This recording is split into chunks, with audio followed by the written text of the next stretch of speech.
Hello and welcome. I'm Zilla, and this is my Athenaeum. Today I want to talk about being fat.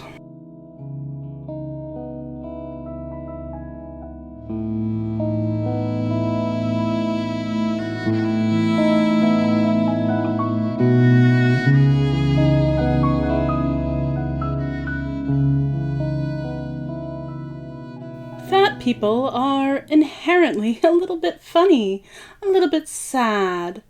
They're lazy and unhealthy, and they must be so irresponsible to let themselves go like that, right? Surely that's what Hollywood has to say about it anyway. The fat one is always the comedy sidekick, crass and impulsive or completely invisible, with very little in between. A fat man is usually funny or greedy or both, and a fat woman can only be sexy if she's hilariously bad at it. You let her get away! Trashy dressy, did it again. And even when the movies try to take a dig at somebody judging people by their fat outsides, like in Shallow Hal, the joke is still that she's fat to everybody else. But fat doesn't always mean ugly, and it doesn't always mean greedy or funny or lazy or irresponsible or unhealthy. There's nothing inherently wrong with being fat. But odds are you don't agree with at least some part of that statement. And while that hurts, I can't really blame you. Fatphobia is everywhere. It's insidious.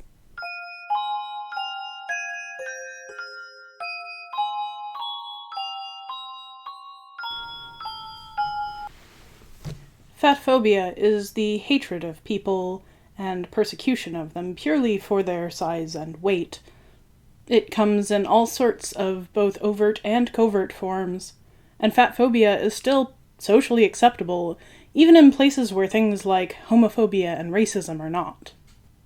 A fat person working out at a gym might be photographed by other patrons on the sly with the express intent of making fun of them on the internet.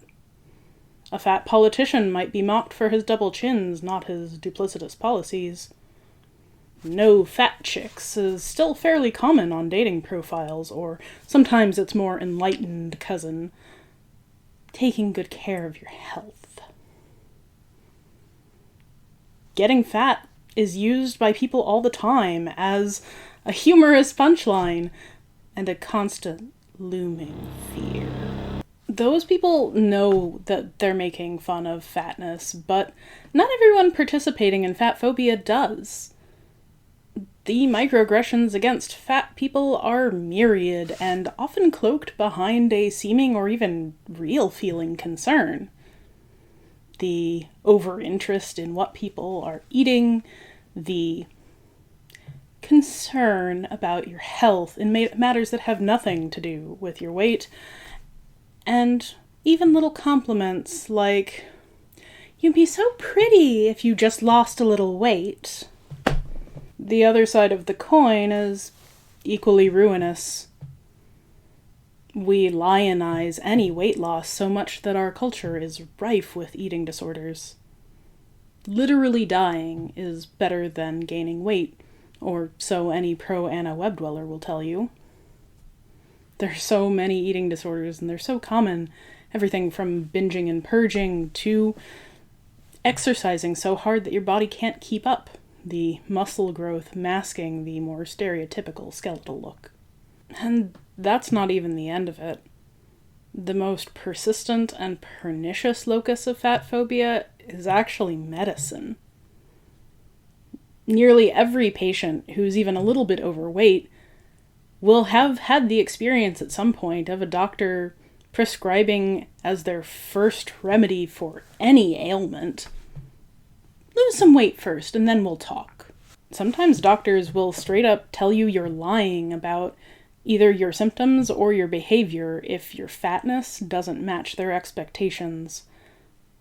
And other doctors will prescribe weight loss drugs without telling their patients about the effects, or ignore patients whose complaints stem from losing too much weight.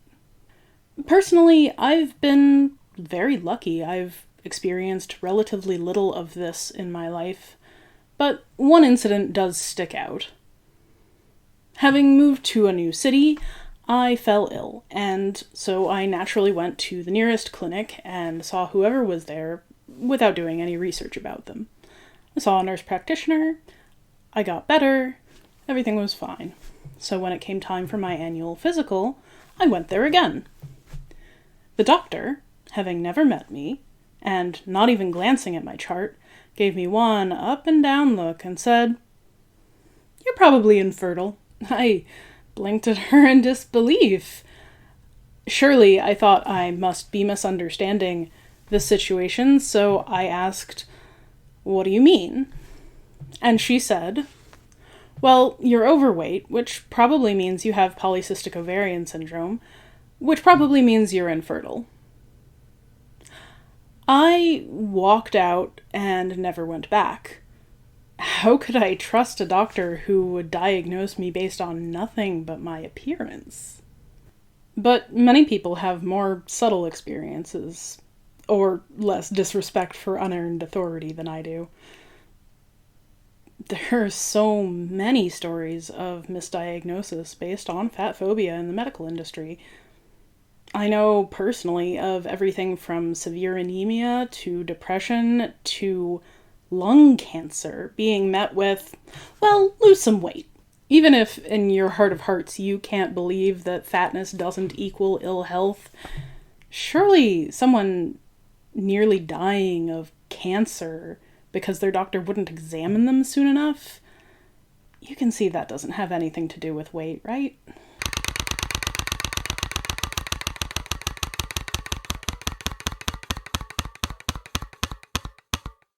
Fatness is associated with worse health outcomes, yes, but correlation is not causation. So often, fat phobia is the real culprit. Right now, the CDC lists a BMI of 30 or higher as a significant comorbidity for COVID-19. But the study they're basing this on shows correlation, not causation. But causation is just assumed because fat is unhealthy, and a high BMI means fat, right? For a start, let's look at the low-hanging fruit. BMI, or body mass index, was never intended to be used in this way. It was first invented about 200 years ago by a Belgian polymath named Adolphe Quetelet. Quetelet was a eugenicist, interested in finding the ideal form of mankind. For context, he's also credited with creating the thoroughly debunked pseudoscience of phrenology, wherein people's skull dimensions dictated their intelligence. Quetelet's index was only ever intended to apply to adult white men, so he only took measurements from adult men in places like Scotland and France.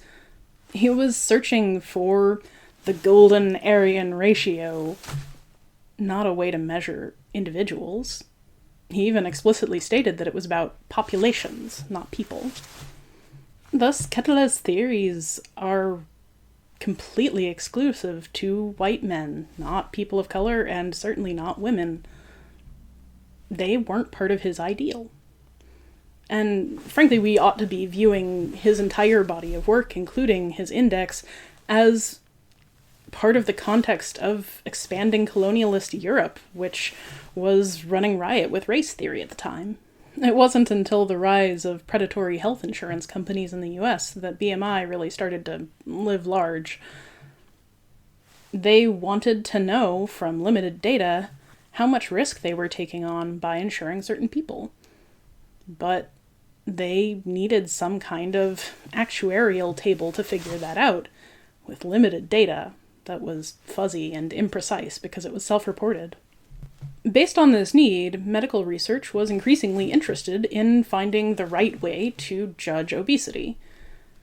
Enter Ansel Keys, a famous researcher from the University of Minnesota. He decided that he was going to have his team test the 3 most common ways of gauging obesity. The Cradle index, which he renamed BMI, skin caliper test, where they pinch your stomach and make a measurement, and water immersion, where they judged the volume of water displaced. He concluded that the Cradle index was the most useful measure, with a stunning accuracy rate of approximately 50%. He warned in his conclusions that trying to be accurate more than 50% of the time was probably not going to be possible without individual input. If you want to know more about Keyes and his methods, I highly recommend Adam Conover's episode on sugar versus fat.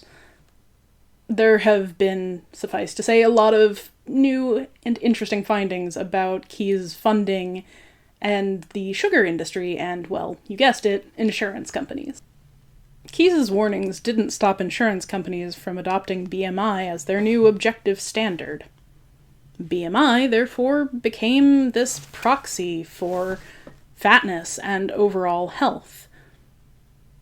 Insurance companies would charge more for anyone rated higher on Kettle's ideal parameters. Ideal. Not for women, not for people of color, and especially not for black women. Even Keyes admitted that it didn't work at all on his African subject. Even now, the actual science of studying fatness and obesity is very vague. There's still a lot of imprecision, and we don't even know how many kinds of obesity there really are, and what causes them, and how which ones are related to diseases like cardiovascular disease or diabetes. But our doctors are trained to see BMI as critical health information. This is how fatphobia entered the medical industry and why it has such deep and treacherous roots. It leads good people to call perfectly normal body types unhealthy and unhealthy ones average. All for the sake of a statistician's racist ratio and the greed of insurance companies. In fact, you can be both fat and fit. Numerous studies have shown that once you control for confounding factors like smoking or diabetes, the biggest factor that predicts health outcomes is not your weight, it's your activity level. Just this month, as of time of recording, there was yet another study where people really wanted to claim a causal link between fatness and cardiovascular health, but it's been debunked. And scientists who specialize in diet and weight science have pointed out the repeated lack of control for exactly those kinds of factors. It's almost as if, I don't know, people just want an excuse to keep hating fat people. Fatness has not been considered universally unattractive through human history, not even in what we consider the West. And it's not like we have to go scraping the annals for proof. You can just look at Renaissance art. Voluptuous nudes lounging, comfort, round-faced beauties surrounded by opulence.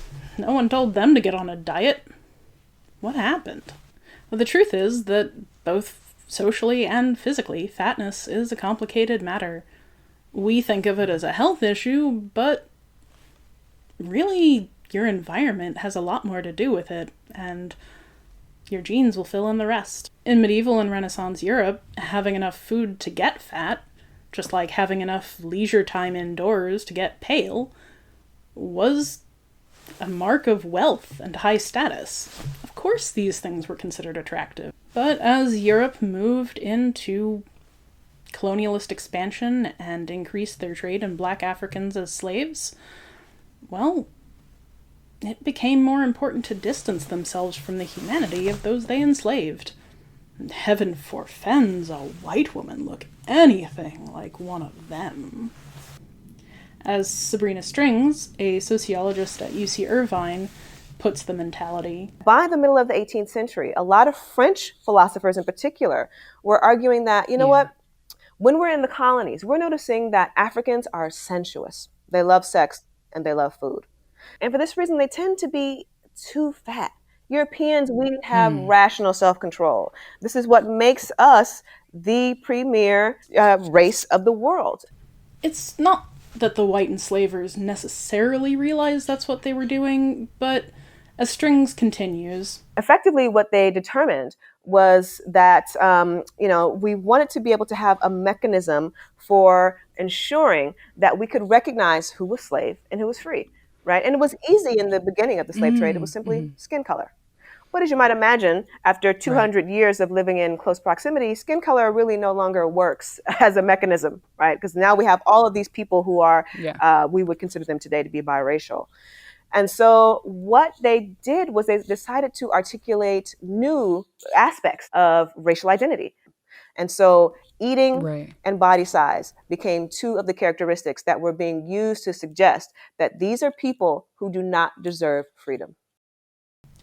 So if fatness, voluptuousness, curviness, if these are traits of African women, even after being raped by white enslavers and having biracial children, well, there's probably a genetic component, right? In truth, we don't have all the facts when it comes to obesity.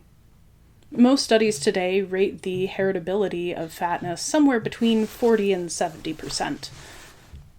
Identical twins raised apart tend to have more or less the same body type, and most children of at least one fat parent will have increased girth themselves as adults. One study went so far as to call our obesity epidemic today more a thing about a fundamental environmental shift that facilitated a genetic tendency that was already present. So what is this environmental facilitation? Well, in the past, workers were generally active outside and eating very little. But these days we're more likely to be stuck indoors behind a desk, sedentary. But more than that, it's dietary accessibility that really brings out the bellies. The USDA defines a food desert as an area with low access to good foods like fresh produce or unprocessed meat products. In the US, most low-income neighborhoods, more than 2 million households, have no grocery store within reasonable travel distance. More than that, many of the adults in those households have to work more than one minimum wage or low-paying job, leaving them with little time or energy to go and acquire good food. Add to that racism, sexism, classism, and you start to see a large barrier to healthy eating, even if they had the time to go get them. The Food Empowerment Project calls this food oppression or food apartheid. Even when you do have access to fresh food, you may not have the time or energy to really prepare yourself a home-cooked meal every night. Who wants to come home after working for 8 to 9 hours and chop and prepare and cook every single day? It's not a surprise that we don't often manage it, and the burden is still falling disproportionately on women, as the pandemic has brought home to many working couples. How can you blame a working mother for ordering pizza again when nobody else can or will pick up the slack? Now it's only the rich who can consistently afford the quality of food and the time or help needed to maintain a healthy diet all the time. It's no wonder our aesthetics have turned towards slim and tan but white, rather than chubby and pallid or markedly non-white. Growing wealth inequality and capitalism run rampant have made it harder and harder to eat healthy each year. There's obviously no way that somebody who works 2 to 3 low-paying jobs and scrapes the bargain bins at convenience stores to keep food on the table could afford to hire a personal chef or consult a dietitian. It is precisely this that has enabled the obesity epidemic and the continued strong association between fatness and bad health outcomes. Between poverty and systemic bias, how could anybody in that position expect to be fairly treated by the doctors? especially when they probably put off going until it was absolutely necessary because their health insurance wouldn't pay for it.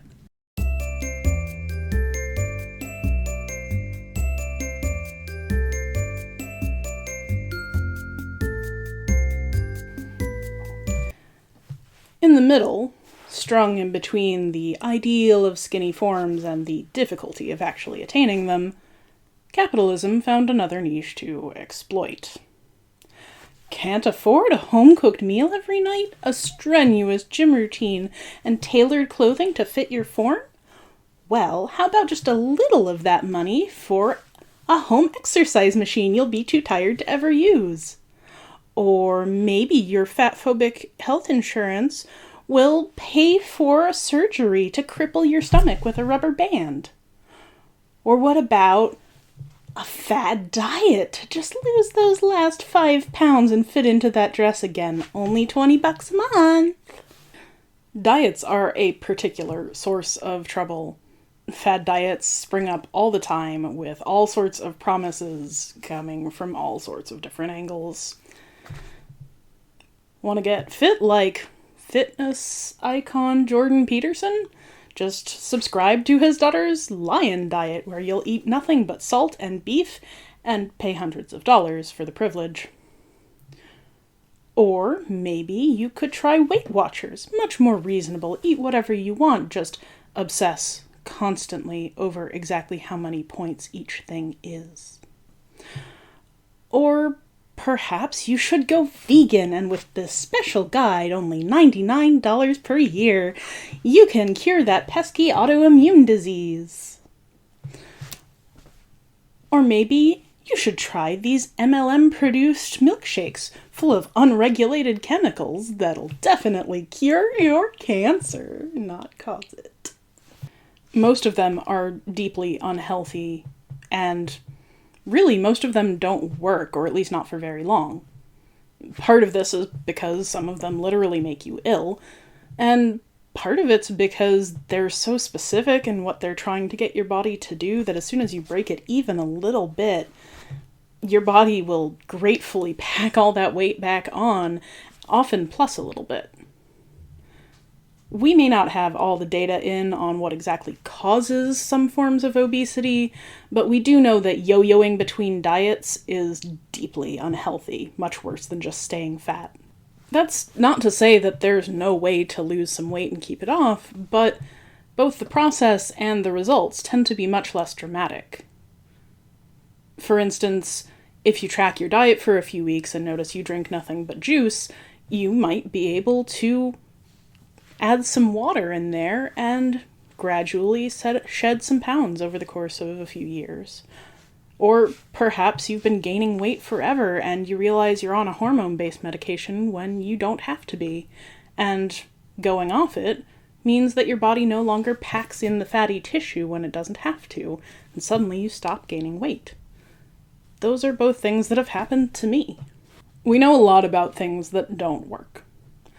Generally, the restrictive diets, where you cut out a category of food entirely, those tend to be pretty ineffective unless they're for a specific medical condition.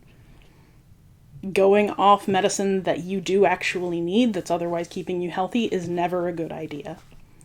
And if somebody offers you a miracle supplement or weird chemicals or poison, please don't. If it sounds like a miracle, it's probably snake oil. The things that work best tend to be small changes. Portion control of what you already eat, or swapping out particular items for less processed or less sugary foods. Every body is different and will respond to slightly different things. And, as Dr. Aaron Carroll likes to say, the best diet is the one you'll stick to. The latest diet trend is called intuitive eating. The basic principle is listen to what your body actually wants. Are you hungry, or are you eating because you're bored? If you are hungry, do you want protein? Do you want salt? What is it exactly? It seems absurd that this is a diet trend and not just the norm. It's so obvious to me that I have trouble processing it as advice. But so many people, especially women and non-binary femmes, have been caught up in the culture of fat shaming and diet chasing that they no longer know what their body wants. Many people raised as women in our culture have internalized this type of thing from their mothers. We hear when our mothers obsess over the latest diet or losing those last 5 pounds. We watch them pinch folds of flesh to judge just how much fat is left to go. We understand when they start to police what we eat. How many slices of bacon have you had? Do you want to try this diet with me? We get it from all around us. From the trope of the fat kid getting made fun of, to children literally being graded on their BMI. From the slim fashion models and movie stars, to the buff ones literally dehydrating themselves to achieve those perfect abs. And the fat ones are the greedy villain, the funny fatso sidekick. It's all around us all the time.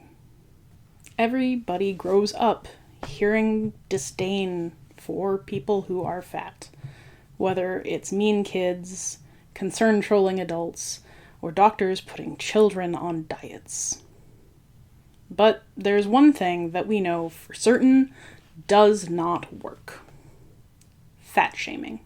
Telling someone they're bad for being fat, all of these aggressions and microaggressions, they don't do any good. They only make the person more likely to despair. Make it more likely that the person will be unable to lose that weight, even if they started out wanting to. And trust me, you're not telling them anything new. They know they're fat.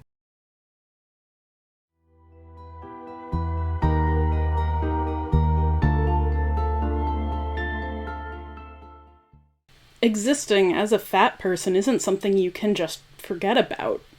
Your body and your actions are policed by almost everyone and everything around you. The world isn't built for you. You can barely fit into a single bus seat, and getting into a hole-in-the-wall bathroom requires some embarrassing contortions.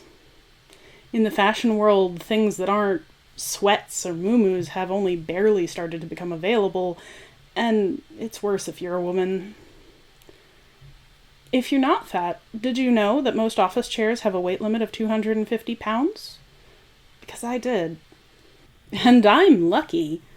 Most people don't look at me and automatically think I weigh 300 pounds.